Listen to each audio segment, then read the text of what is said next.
Bom dia, boa tarde, boa noite. Estamos aqui para a nossa segunda aula, primeiro bloco da nossa segunda aula dentro do módulo Fundamentos da Inteligência Artificial e o Direito. Meu nome é Paulo Schwartzman e eu vou acompanhar vocês durante essa aula.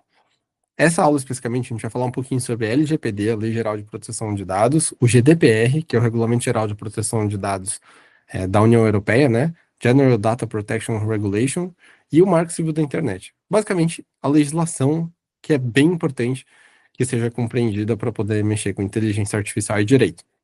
Nesse bloco, a gente vai falar um pouquinho sobre as reflexões iniciais do tema. Vamos refletir um pouco. Para criar uma inteligência artificial capaz de diagnosticar câncer com precisão, são necessários dados sensíveis de milhões de pessoas. As regras da LGPD e do GDPR seriam, nesse cenário, um escudo indispensável para a dignidade humana ou um freio ao progresso e à inovação?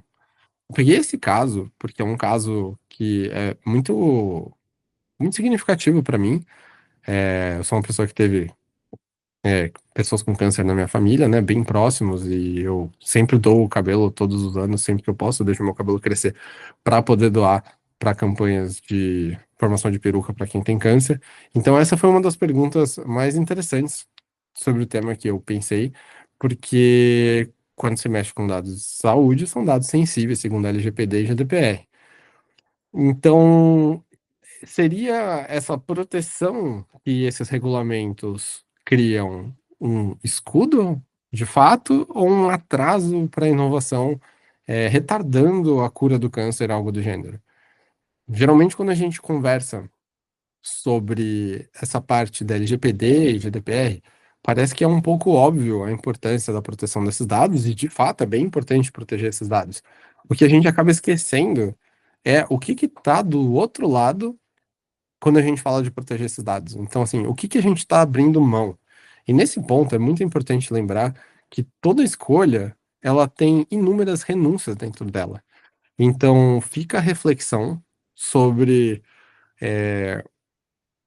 o que que seria o certo, o errado, né? Se é que dá para falar em certo, errado, em direito, né? Se eu gosto bem de falar sobre possibilidades, o que é possível e o que não é possível dentro do direito, mas fica essa provocação para vocês, porque eu acredito que geralmente o debate fica muito raso no sentido de, tem que proteger os dados. Com certeza tem que proteger os dados das pessoas, não pode sair vendendo dados, não pode fazer esse tipo de coisa. Mas e numa situação mais limite?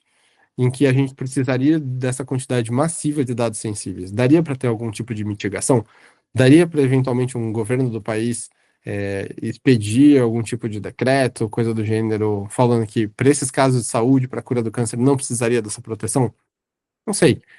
Fica esse questionamento para vocês, para que vocês consigam criar mais essa parte de senso crítico dentro da aplicação da LGPD e do GDPR. A gente vai conversar um pouco mais sobre isso agora, e eu até coloquei o nome do slide, assim, né? Cuidado com clivagem.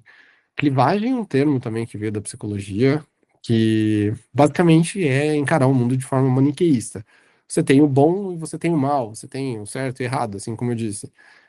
Então, eu coloquei alguns casos, algumas diferenciações que são importantes para a gente trabalhar. Então, de um lado a gente teria a proteção de dados, de outro teria inovação. Então, a gente precisa superar um pouco essa oposição simplista de direito e progresso, que é justamente a provocação que eu fiz no último slide.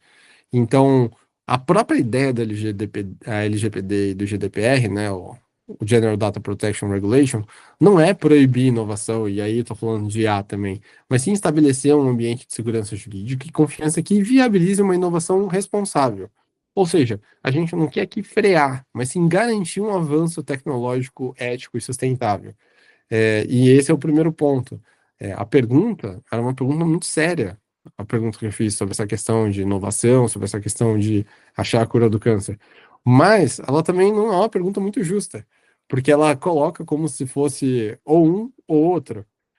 Então a gente consegue descascar um pouco mais a nossa cebola de interpretação, no sentido de, primeiro, a pergunta ela já quebra por si só, mesmo tendo um problema de clivagem nela. A parte de a LGPD e GDPR são só coisas positivas e é bom por si.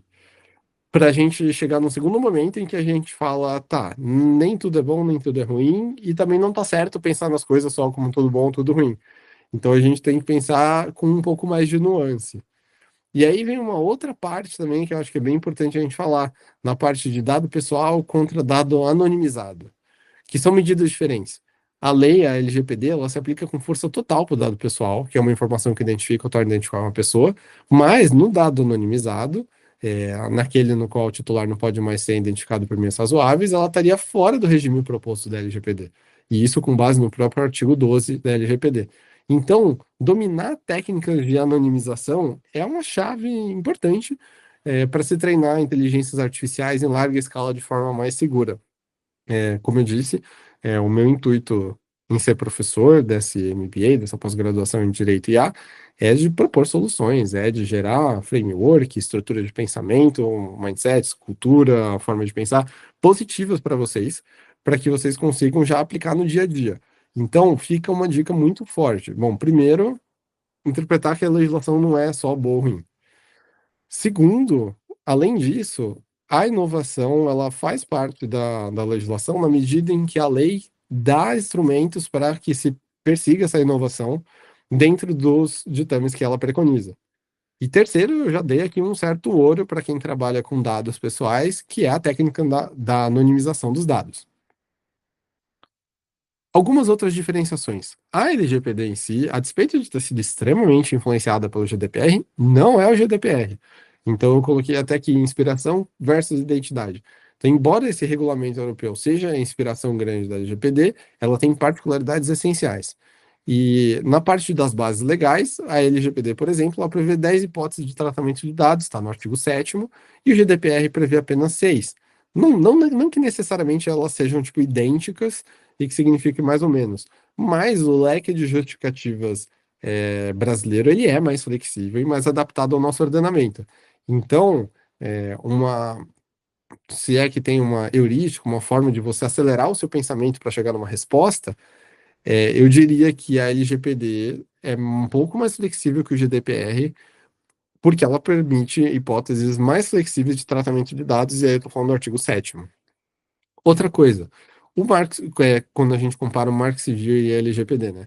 O Marco Civil da Internet, ele é uma lei federal, por óbvio, assim como a LGPD, mas ele é muito mais principiológico. Ele acaba servindo como se fosse uma constituição da rede. Coloca aqui bem entre aspas, que ele não é uma constituição, não precisa de quórum qualificado e tal, mas ele estabelece muito mais princípios, direitos e deveres gerais, como a neutralidade, a privacidade, e a LGPD, a despeito de ser uma lei federal da mesma forma como o Marco Civil, ela é bem mais específica, ela é bem mais detalhada dentro de uma estrutura de regime de proteção de direitos específicos, como aqueles direitos que regulam os dados pessoais. Então, se nós tivéssemos que falar um pouquinho sobre o Marco Civil, ele é mais generalista, mais principiológico, ele fala um pouco sobre a rede em si, e a LGPD ela trata em minúcias, em detalhes, como se dá tanto a colheita como o tratamento, o manejo, né, tanto pelo operador como pelo controlador, dos dados pessoais. Então, isso é bem importante também que fique bem claro. E aí, no próximo bloco, a gente vai trabalhar um pouco com os vetores interpretativos, as soft skills e também uma postura antifrágil para mexer com a LGPD, o GDPR e o Marco Civil da Internet. Eu espero vocês lá. Se ficou com alguma dúvida, gostou da aula, quer manter contato, meu LinkedIn, meu Instagram e meu e-mail estão aqui na tela. E eu fico à disposição. Um abraço.